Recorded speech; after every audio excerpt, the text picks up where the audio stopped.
Welcome to Empire Building, the podcast where we talk about building big businesses and even bigger lives. I'm your co-host, Wendy Papazian. And I'm Via Williams. Today's a little different because it's just Wendy and I. Just us. And it's just us. And we're gonna go deep today, and we're gonna talk about our wealth building journeys. And I think what makes it kind of a cool episode is that Wendy is very mature in her wealth building journey and has achieved a high level of success. And I'm way at the beginning. And I think that means that hopefully, Wendy, we're gonna hit people in all aspects of the journey today.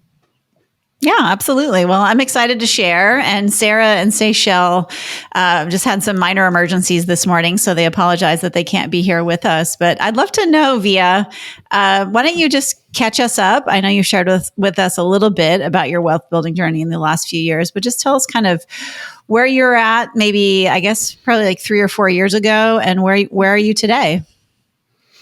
Yeah, for sure. I mean, I think I should go back a little bit. Don't worry. I won't take an hour. Back to when you were 14. I know, right? Well, yeah, actually, because when I grew up, yes, actually, we are going to go back there. Yeah. Because when I grew up, I didn't grow up with money being scarce. It wasn't a big issue. Money came and money went. It was a little bit boom and bust, and very successful, parents. And I sort of got this mentality ingrained in me that when you had money, you spent it. There were really no seeds planted on long-term investments and sort of long-term gratification. And I don't think that's my parents' fault, by the way. I just don't think I absorbed things very well. And so, I got into college and I was given that free credit card, and that was maxed within probably a month. I can't quite remember. And that just started, I now realize, a pattern in my life where when I had money and when I had credit, I spent it. Yeah. So, I get into real estate at 30, and I was very successful all through my 30s. I was a highly successful, individual real estate agent, and I made a lot of money. And I spent a lot of money. Yeah. I look back on that journey, and the one thing that I did right is I did really well with our primary residence. I did really well, in that particular case. I was rewarded by kind of spending at the max of my lifestyle because the real estate did reward me, right? I won in appreciation, but that was luck. Yeah. That wasn't really good planning. Yeah. We bought 2 investment properties during that time. So, you could tell that I had the knowledge. I knew somewhere in the back recesses of my mind that I should probably do this, but I was really kind of shoving it away, and I was giving into vacations and cars and clothing, and I was really the poster child, like the person everyone talks about and uses it as a bad example. I was bad example Via. Well, and I'm curious, what was your relationship with Ben and money at that time? I mean, how did and Ben is your husband, for those of you that don't know. Yeah. It's funny you should ask that, because we're super unusual as a couple in that when we got engaged to be married, I think I was 24, 25 when we got married. When we got engaged, I handed over my checkbook to him. And I just said, I don't like to deal with money. I make money. I don't deal with expenses. And I just had this attitude of I ran away from managing money. But don't you think that's really common? I mean, I think it's, when I think about it, there are women who remember their moms, women our age who remember our moms unable to get a bank account without their husband's signature. So, I mean, we're really only a couple generations removed of this idea of women should even work, or even deal with finances. Right. And, I was reading something yesterday about some of the first women doctors in the 1850s. And, that's like, we're 150 years removed from even thinking like a woman could be, do anything outside of domesticity. So I don't think it's that weird at all, because it's like when I think about all that patterning, all that pattern interrupt that has to happen, it's so gradual over the years, because I know I'm living out a lot of things in my parents' relationship, just like you are too, just like my husband's living out, some of the things that he saw in his and his parents when he was growing up. So it's almost like incremental changes over time. And I heard something. I listened to actually an amazing podcast where Brene Brown was interviewing Melinda Gates. I don't know if you heard that one. Mm-hmm. No. But she talked about how true equality will not happen. True equality will happen if it continues at the rate that it's at in 200 years. Wow. It's so depressing. Yeah, it's totally depressing. I mean, you're probably right. Like, it's probably not unusual. It's just that I remember reading an article, and when I look at most of my friends, most of the women tend to control the bookkeeping of the household, for lack of a better word. Mm-hmm. You know, the regular bills. I've read this and I've experienced it. Most of my female friends kind of handle that day-to-day checkbook. We don't call it a checkbook anymore, but, and, you know, while the male tends to kind of be the, you know, still the primary, you know, income earner and that. And you're right. Like, you're making me think about it. When I grew up, my mom was a stay-at-home mom and my dad, you're right. But I probably repeated that pattern with the exception of the income. But, you know, I just abdicated. I abdicated essentially expense discipline and expense management, and turned a blind eye and, you know, lived a great life. Also, I was going to say, that sounds kind of nice, you know? Yeah. You know, I mean, the good news is we have some great memories. The other good news is we did spend a lot of money on experiences. I mean, you know, if I have anything to look back on and be grateful for, it's, you know, good food, good restaurants, good trips, nice houses. But, you know, at a certain point, you know, the clock was ticking, and I kind of went through my 40s was a complete transformation, inward and outward. You know, lost 70 pounds, you know, became a businesswoman, became an entrepreneur, kind of took that level from salesperson to business owner, became involved in multiple business entities. And one day, you know, I was 47 years old, and I'm like, I don't have a retirement. I mean, you know, I'm a real estate agent. There's no 401k, and Superman is not going to come save me. I am my own Princess Charming, and, you know, no one's coming on a white horse. So I had to really start thinking, like, you know, the good news is I really like to work, and I'm cool working for another 20 years. And the bad news is I don't have a 20-year plan. Yeah. You know, I don't have anything. So it was just time for me to get serious. And so that's what I did. And, you know, it was a process. I think that what scarred me, though, and what everyone probably should hear, is that if any of you guys lived kind of during that downturn between 2008, 2010, you know, you might relate to this. But what really scared me and scarred me and probably got me to the point of doing what I've done that we're going to talk about is that, you know, we almost lost our house. We were 6 months behind on our mortgage payment. And this is by 2010. My husband and I were both in real estate. There were times where we didn't have money for gas in my car. Yeah. But how did you get out of that? I know I've heard you say that before, but I mean, what did you do? Tactically, what exactly did we do? So we really did what I call a DIY BK, a do it yourself bankruptcy. We went to visit a bankruptcy attorney, and we qualified, and it just was not our path. And I've said this before, it's a great decision for a lot of you. I'm not judging that decision. It wasn't our path. It wasn't how we chose to get out of it. So what we did is we took the bull by the horns, got a little bit of family help to get us over the immediate hump. And by the way, you know, childcare is a huge issue that people don't talk about, because, you know, I had a baby at the time, and I was willing to go out and work 24/7. However, I couldn't leave my baby by herself.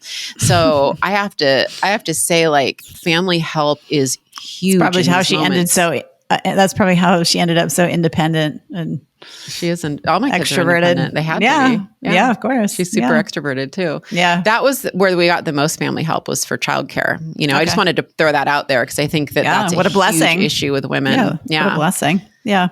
So that's what we did. So I was able to get childcare, and I gave myself a deadline, you know, got buy-in from my husband. And I just said, look, I want to try to go, sort of out-earn this to a certain extent, while your jurisdiction is going to be managing expenses, negotiating with debtors. That's why I call it a DIY BK. You know, if you can own that, I can own the income part of it. And by the way, that was the right decision. And the difference is I wasn't abdicating expense management. We were just separating the staying in our duties. strong lanes. Yeah. We, well, and we talked about it a lot. What was the pivot point for that? I mean, because obviously you were 6 months behind. I mean, was there like a moment where you're like, shoot, I got to do something? My husband came to me. Yeah, it was scary. He came to me in November of 2010. Zoe had just turned a year, and he said, there's something I haven't told you. This is a tough one. And, he's like, we're 6 months behind on our mortgage payment. We're 6 months behind on our mortgage payment. And I've shielded that from you because, this was your year to work part-time and, have time with the baby because you always work so hard during, our first two. So I was like, how can you not tell me that? That's huge. And he's like, I am telling you now, I'm scared. We got to figure it out. So we did visit a bankruptcy attorney.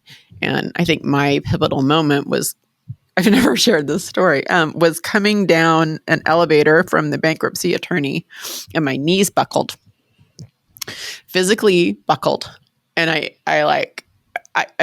felt so defeated. And I was like, I can't swear on a podcast, but I was like, oh, F this. Nope.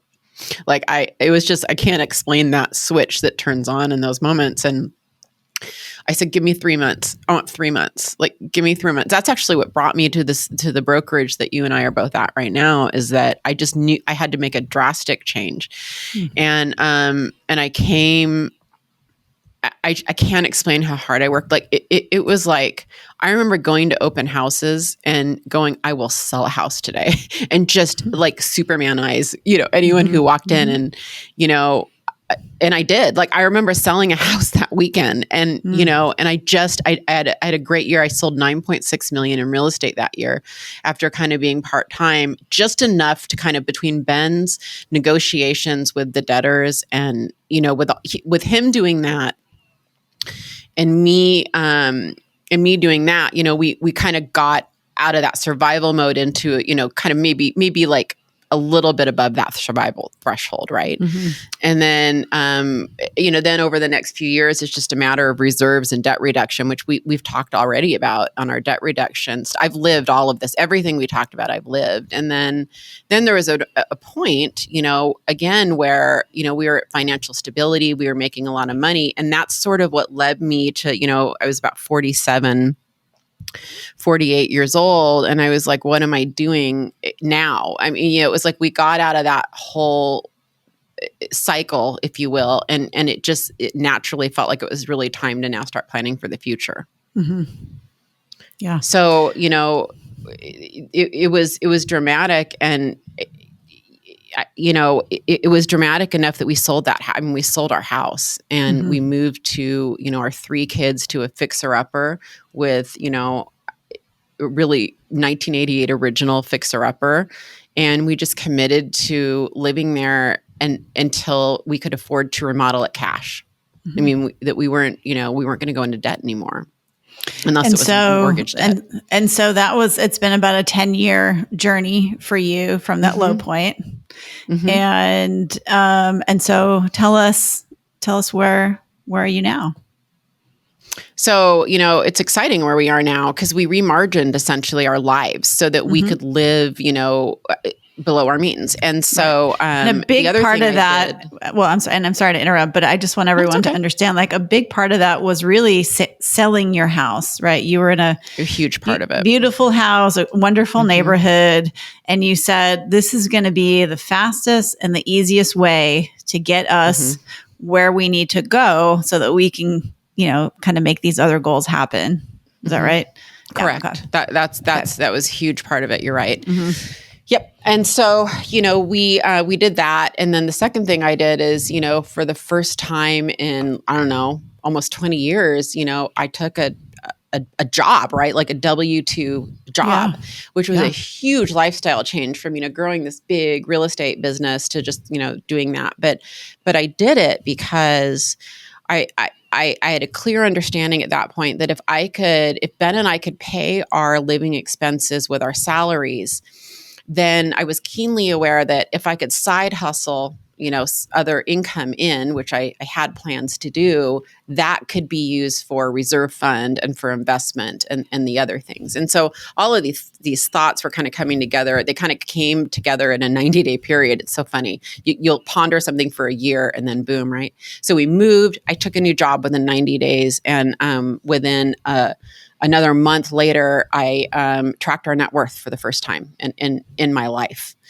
And for, I for everybody who doesn't know what that, for everyone who doesn't know what that is, you want to explain that? Mm-hmm. What that looks like? It's your assets, and you add your assets, you subtract your liabilities, and it's what are you worth at the end of it. I mean, that's this overly simplistic thing, but nothing to do with your income. No, nothing to do with your income. It's your assets.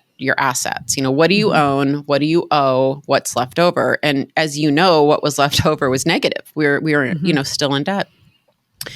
And tell me about that, because I know you'd because I just remember we were at a retreat probably 4 or 5 years ago, and we were talking about net worth, and a lot of us were like, here's our net worth. And I know you and maybe one or two other people just didn't know.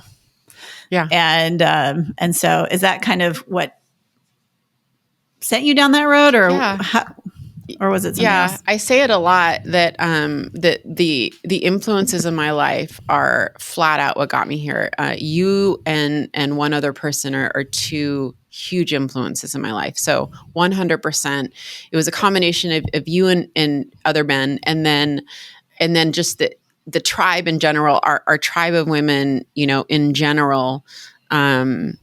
Watching you guys, I remember where I was sitting on the couch, Wendy. I know exactly when you're referring to. I remember that. And then I stepped into another setting with Ben Kinney has like this masterclass. And same thing happened. Everyone's talking about their net worth. They had all prepared it. And I just was avoiding it. I just didn't know it. But I would argue I was choosing to not know it. Yeah, sure. Well, I think most people, it's easier not to know. Mm-hmm. Especially if you're in the negative. Yeah, if you're in the negative. Yeah. And I will also share with everybody listening, it is a relief to know, even if it's negative, because the minute I did it for the first time, it's like, oh, okay. All right. I can work with this now. Like I have a number. It's kind of like, when we were in dire straits, like there is a relief to like laying it all out and just, okay, this is my starting point, now. Mm-hmm. Now I understand. And so I started tracking it then, and it's been a gradual process. Like I'd love to tell you that overnight, I just became addicted to tracking my net worth. No, it's not that fun. Yeah. I probably didn't track it again for, I don't know, 4 or 5 months after that. Mm-hmm. And I was like, oh, it's still negative. It's a little better, And then I was like, well, and then it might've been like 3 or 4 months after that. Oh, it's a little less negative, And I can't remember exactly when that moment hit where it was like over $1. And I was like, I'm celebrating a net worth of like $1. Yay! I know, I remember that. You shared it with us. Yeah. It's like, whatever the number was. Well, and again, Wendy, that's a really, yes, I shared it with you guys because I now have a tribe that celebrated that, and not the Louis Vuitton purse I just bought. Right. Yeah. And I started becoming aware that, the influence, you can influence me really easily. Right. I'm a sponge. So if I'm around you, you're going to influence me. So I just had to start, controlling my environment. And that meant controlling the people that I was hanging out with the most, right? If you eat a lot, that's a huge nugget. Yeah, that's a huge nugget. Yeah. Well, I think it's true for everyone to a certain extent. But if you're particularly like that kind of person, it's really important the people you surround yourself with. I mean, I feel so lucky to be in my marriage, because when I think about my marriage, it's not exactly random, but it's a little bit random who we get married to. And it's really important. It's the most important thing. It is kind of random because you don't know when you marry someone. It's kind of random. I mean, I didn't know. It's not like I'd known Jane for 5 years. I mean, we were not even, we barely knew each other a year before we got engaged. So same. That's funny. Yeah. Ben and I got engaged after, I think, 7 months, and 18 months all in, we were married between like meeting and it's funny. I didn't know that. Yeah. Yeah. And so, I started tracking it, and then I noticed it started getting more frequent that I was tracking it, because it started getting more exciting. And I started attaching that dopamine hit that I used to get from spending to my net worth. And, and so it got really exciting. And then my purchase decisions became like, ooh, that's going to look good on the spreadsheet, instead of, like, ooh, that's going to look good on my wrist. That's good. Yeah. We need to quote you on that one. Yeah. That's a good one. I know. It just came That's a good one. But, so good. It was a good one. So, and so that's kind of the story. And so today where I am is that I am super excited. We just closed on our second investment property a few weeks ago. Yay. And I'm actively researching. I've got my, first of all, I should say that I'm working harder than I've ever worked, and I'm more driven though than I've ever been. It is a very exciting place for me. I don't feel discouraged. I feel encouraged. And what my mantra is, and I think if there's anything at all I want people to hear, it's what I'm about to say. And that is that you, Ben, the Menkidis, all these really powerful wealth influencers in my life, most of you got the bulk of your wealth in a 10-year period. Now, I understand your journey is more like 15 years. So is our friend Kimber Menkidis, who we talk about a lot. However, and Menkidis, they happen to all be about 15 years. But what I've noticed is 10 years seems to be the general time period between a massive difference in your net worth. And that is so comforting to me. I constantly remind myself that I'm only, at this point, probably 8 years away from achieving a way more amazing goal than I probably think. And so I think that if you're starting at zero or negative, and you're listening to this, and if any of this is resonating, 10 years is really, it sounds long. It's not that long. It's not impossible. It's a tangible number. It's a tangible time frame. And there's so many people that I've seen have hit that time frame. I trust it now. I trust that time frame, and I trust that I can do it. And I've seen so many people get out of massive amounts of debt. I mean, hundreds of thousands of dollars in debt in a very short amount of time, by doing what you're doing, taking extreme measures, house hacking, selling their house, doing all those things, and really getting to that place where they can start at ground zero. Definitely not 10 years to get out of debt, No, not to get out of debt. 10 years to build I know, but I mean, just if anybody's listening and thinking like, oh gosh, but I've seen people get out of massive amounts of debt in 18 months, 2 years, a year, and we have our Hot Millionaire Club, so we have people from both my team and Jay's team, and they, we've got spouses who've got $250,000 in medical school debt because they're doctors, and just that ability to just chip away at that. It's huge. Yeah. Where I am now is we're going to buy 6 investment properties this year, and we're researching 1% markets, or just honing down on a few right now, and getting my processes in order, and then it'll go fairly fast. And what I think I would say to everybody about it is that most people I've found and I've noticed share their wealth building journey after the fact. They share it like, okay, here is the bad part of my story. Now I'm worth millions. Yeah, here I am, And I think that I'm sharing it in the mid, like the beginning phases of it. And so stick with me, stick with us, stick with Empire Building, because, I'll keep updating everybody. And I really want to encourage everybody to start. And it really starts with, I think, measuring your net worth is the first step. And then the second step is cultivating and curating a tribe around you, the right tribe around you, who is also, focused on the same thing in this season of their life. And they may not live by you. All of our tribe, Wendy and my tribe, we all live in different cities and states. And that's okay. That's okay. Well, and I think just to dive into that a little bit is that, we all want to be accepted by the people around us. And no matter who you are trying to fit in with the people around you. And if the people all around you are feeling a certain way, there's almost no chance that you're not going to behave that way. And so it's just really taking stock of where you're at and looking hard at the people around you who may be people that you love. They might be people in your family. It might be someone that you're married to, right? So like it's easy to say surround yourself with a different tribe, but it's actually quite hard to do. And then just really understanding like, where do I want to go and who are those people? Who are those people that I can sync up with? And like to your point, Wendy, I'm so glad you brought that up, because it doesn't mean you're dissing your childhood friends. It doesn't mean you're disowning your spouse or your parents or whoever it is. It means that maybe you have boundaries on this topic. Maybe this is a topic you don't choose to talk about or share with them. Maybe you pull yourself out of situations with them where you might be tempted to, spend, or, maybe they're not the people to go on the, super expensive vacation with, because you just know you won't be able to control yourself, right? So it's not about like disowning people from your life. It's just about being careful with boundaries. And this particular topic goes with this particular tribe. And, you're not going to ask someone's opinion on buying that Louis Vuitton bag if they're in the wrong tribe. Don't do it. It's just not going to be healthy for you. So, yeah, exactly.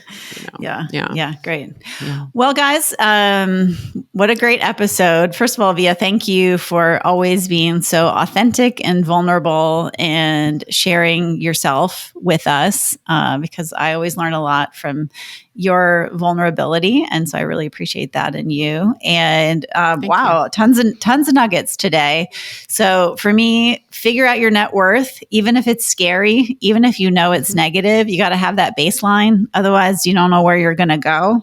Yep. And that's true with really any number, right? Any number in your business, whatever, you need to know. Or your weight. Know that numbers or your don't weight. Don't avoid the scale either. Exactly.